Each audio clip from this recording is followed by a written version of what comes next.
Bandiraɓe sehelaɓe musidɓe fulɓe renduɓe on calminama on jurama on jarama kadi on ñaganama Allah jaam bajjo baɗowo ko wela taw hay goto ittata bisimilla moon e hayago layti men hande ko altine balɗe jeenayyi e lewru mboyi hitande ujunnaje ɗiɗi e nogas e jeego ruɓindo moon jaydeji arti gam tongande on ko ɗipiri ɗipirti ɗi cari ɗi cakti e ndeɗo ñalande balɗe jeetati e lewru mboyi hitande kala woni 8 mars dey hina wayno debbo hombo rupte hujja mum e sinon hombo rupte fodde mum non tigui ɗum waɗata nder Sénégal saabu jayde 5/5 winde ko journée internationale des femmes 8 lionnes qui font la fierté du Sénégal hina wayno de e nden ɗon ñalande woni balɗe jeetati e lewru mboyi woni 8 mars de jayde nde holleri rewɓe jeetato e nder Sénégal ɓe gandandade heɓe keɓtina heɓe mantini dagui liggey mumen e darde mumen de nde ɓe mbaɗi e nder Sénégal e sinon e nder Afrique ɗum noon ko hollirde tigui tigui deke rewɓe heɓe jogui hujjaji e fodde e darde e nder ko waɗate ko ha taki noon jayde nde arti hen holliri ɓen ɗon jeetatoɓe gandanɗa nde koɓe rewɓe mantiniɓe e nder Sénégal e ɗerewol mum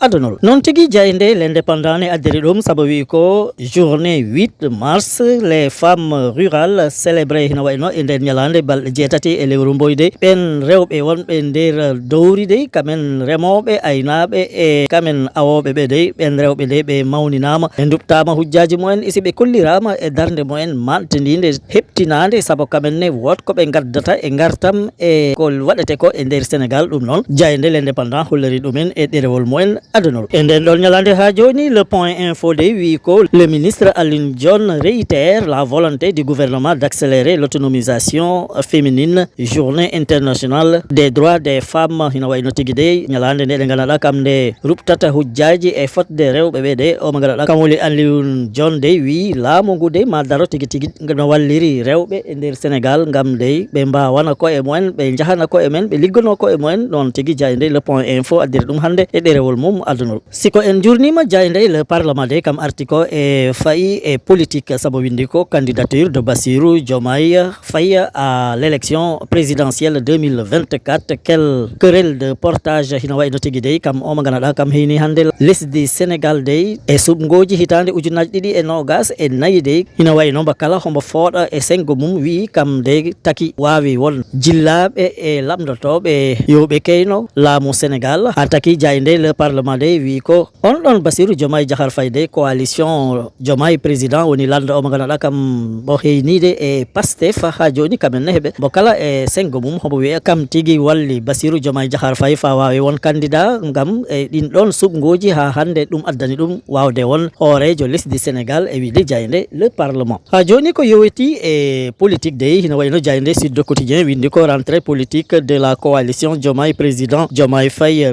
trace la ligne de conduite hina wayno jayde Sud Quotidien de wi ko o mo ganduɗa kam woni Bassirou Diomaye Diakhar Faye de ari e batu jaajɗo mo ganduɗa de coalition Diomaye président woni landa o mo heyni de kam Bassirou Diomaye Diakhar Faye holliri tigui tigui hoɗo fayi e ngol lawol fayi rew fa yetto to to ganduɗa toon yiiɗi yah jayde de ɓesdi hen ko e on ɗon batu de Bassirou Diomaye Diakhar Faye wi ko je ne trahirai jamais la coalition hina wayno de kam Bassirou Diomaye Diakhar Faye de wi ko firtata aadi hakkude mum e on ɗon landa jaajɗo biyeteɗo coalition Diomaye président ha joni Bassirou Diomaye Diakhar Faye de ɓesdi hen ko une coalition qui soutient l'action du président ne peut pas être atone hina wayno de tigui tigui wi ko o landa mo ganduɗa kambo wallata hande hoorejo lesdi Sénégal de mbo wawa deƴƴu tan mbo lelo hombo ɗano ɗum noon alfokka mbo dilla e si noon jayde de ɓesdi hen ko personne ne peut effacer mon travail à Pastef noon tigui Bassirou Diomaye Diakhar Faye gasniri ɗum e nder jayde Sud Quotidien wi ko hay goto wawa momtu hay goto wawa ittu liggey o mo ganduɗa waɗimo e nder landa Pastef e wiide jayde Sud Quotidien jayde La Tribune de wi ko hakkude Ousmane Sonko e Diomaye de hanti kam sertude mumen wawa wasa noon tigui jayde La Tribune windiri ɗum nouveau tournant dans le duel au sommet Diomaye Sonko l'inévitable véritable rupture hina waynode e ngal ɗon pottital jakingal woni assemblée générale o mbo coalition lande Diomaye président waɗatnode mbo holleri tigi tigi e wiide jayde la tribune ko Sonko e Diomaye de hanti kam ko sertude tigi tigi ɓe payi jayde nde ɓesdi hen Diomaye s'explique et trace sa voix hina wayno e on ɗon batude Diomaye holleri tigi tigi hoɗo fayi e si noon laɓɓini tigi tigi liggey omo ganduɗa kambo foti wat e nder on ɗon lande biyeteɗo Diomaye président e wiide jayde la tribune jayde l'éveil kam windi ko guerre au Moyen-Orient. Petrosen dément une pénurie de carburant au Sénégal hina wayno tigi de hay si tawi wolde hende toon to wiyete Moyen-Orient woni hakkunde Iran Israël e lesɗele denduɗe woni Amérique de haɗani Petrosen woni galle o defatɗo ɗo essence e ko wayi noon de wi hanti mbo kala mbo wawi si lelima ɗano saabu noon ɗum ko wiyete carburant woni essence gasoil e ko wayi noon de hay dara ko ngakkata hen hay goɗa dara ko mankata hen noon tigui jayde nde windiri ɗum e ɗerewol mum adunol jayde libération de addani en koko kewi ko toon to legal Sicap Mbao saabu jayde nde windi ko Sicap Mbao une fillette de 14 ans enlevée séquestrée et violée à tour de rôle par 10 élèves hina wayno de toon to legal Sicap Mbao de kurko debbo dañɗo duuɓi 14 de kam tigui tigui sukaɓe tolnotoɓe e 10 kamenne worɓe